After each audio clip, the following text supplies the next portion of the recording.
Vote ಚೋರಿ ಕಾಂಗ್ರೆಸ್ನವರೇ ಮಾಡಿರುವಂತದ್ದು ಅನ್ನೋ allegation ಅನ್ನು ಮಾಡಿದ್ದಾರೆ ಸರ್. ಸೋನಿಯಾ ಗಾಂಧಿ ಮಾಡಿದ್ದಾರೆ, ಇಂದಿರಾ ಗಾಂಧಿ ಕಾಲದಲ್ಲಿ ಜೊತೆಗೆ ನೆಹರು ಕಾಲದಿಂದಲೇ ವೋಟ್ ಚೋರಿ ಮಾಡ್ತಾ ಇದ್ದಾರೆ. ನೋಡಿ, ಇವರು ದೇಶದ ಗೃಹ ಸಚಿವರು, ಇವರು ಅಧಿಕಾರದಲ್ಲಿದ್ದಾರೆ 10 ವರ್ಷದಿಂದ. ಇವ್ರ ಮೇಲೆ ಅಲಿಗೇಷನ್ ಇರೋದು ಎಲೆಕ್ಷನ್ ಕಮಿಷನ್ ಮೇಲೆ. ಈ ರೀತಿ ಎಲ್ಲ ಅದು ಮಾಡ್ತಾ ಇರೋದು BJP.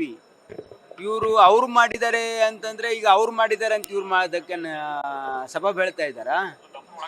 ನೋಡಿ, ಈ ದೇಶದಲ್ಲಿ ಪ್ರಜಾಪ್ರಭುತ್ವ ಉಳಿಬೇಕು ಅಂತಂದರೆ ಚುನಾವಣೆ ಭಾಳ ಪಾರದರ್ಶಕವಾಗಿ ಆಗಬೇಕು. ಜನರಿಗೆ ಈ ಒಂದು ವ್ಯವಸ್ಥೆ ಮೇಲೆ ವಿಶ್ವಾಸ ಬರಬೇಕು ಅಂದರೆ ಇದರಲ್ಲಿ ಸಂಪೂರ್ಣ ಪಾರದರ್ಶಕತೆ ಇರಬೇಕು. ಯಾವುದೇ ಡೌಟ್ ರೈಸ್ ಆದಾಗ ಅದು 100% ಕ್ಲಾರಿಫಿಕೇಷನ್ ಆಗೋ ರೀತಿಯಲ್ಲಿ, ಜನರಿಗೆ, ಅಪೋಸಿಷನ್ ಅವರಿಗೆ ಎಲ್ರಿಗೂ ಕನ್ವಿನ್ಸ್ ಆಗೋ ರೀತಿಯಲ್ಲಿ ಅದನ್ನು ಹೇಳ್ತಕ್ಕಂಥದ್ದು, ಅವರನ್ನು ಕನ್ವಿನ್ಸ್ ಮಾಡ್ತಕ್ಕಂಥದ್ದು, ಕ್ಲಾರಿಫಿಕೇಷನ್ ಕೊಡ್ತಕ್ಕಂಥದ್ದು ಇದು ಆಡಳಿತ ಪಕ್ಷದ ಜವಾಬ್ದಾರಿ. ಒಬ್ಬ ಗೃಹ ಸಚಿವರಾಗಿ ಸದನದಲ್ಲಿ ಹೇಳಿದಾರಾ? ಸದನದಲ್ಲಿ ಈ ರೀತಿ ಹೇಳ್ತಾರೆ ಅಂತಂದರೆ ಅವ್ರ ಮೇಲೆ ಆರೋಪ ಇದೆ. ರಾಹುಲ್ ಗಾಂಧಿಯವರು ವಿತ್ ಪ್ರೂಫ್ ಎಲ್ಲೆಲ್ಲಾಗಿದೆ ಅಂತಕ್ಕಂಥದ್ದು ದಾಖಲೆ ಸಮೇತ ಕೊಟ್ಟಿದ್ದಾರೆ.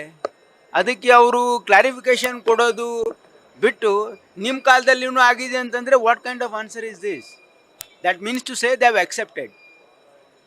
ಅವ್ರು ಮಾಡಿದ್ದಾರೆ ಅಂತ ಅವ್ರು ಅಕ್ಸೆಪ್ಟ್ ಮಾಡ್ದಂಗಲ್ವಾ ಇದು?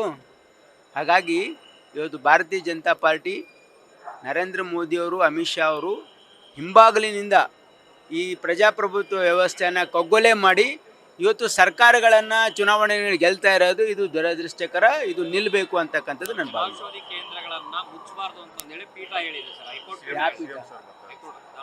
ನೋಡಿ, ಅವರು ಜನೌಷಧಿ ಕೇಂದ್ರ ಮುಚ್ಚಬೇಕು ಅಂತ ನಾವು ಹೇಳಿಲ್ಲ. ಸರ್ಕಾರಿ ಆಸ್ಪತ್ರೆಗಳಲ್ಲಿ ಮಾಡಬೇಡಿ ಅಂತ ಹೇಳಿದ್ವಿ ನಾವು. ಜನೌಷಧಿ ಕೇಂದ್ರ ಮುಚ್ಚಬೇಕು ಅಂತ ನಾವು ಹೇಳಿಲ್ಲ.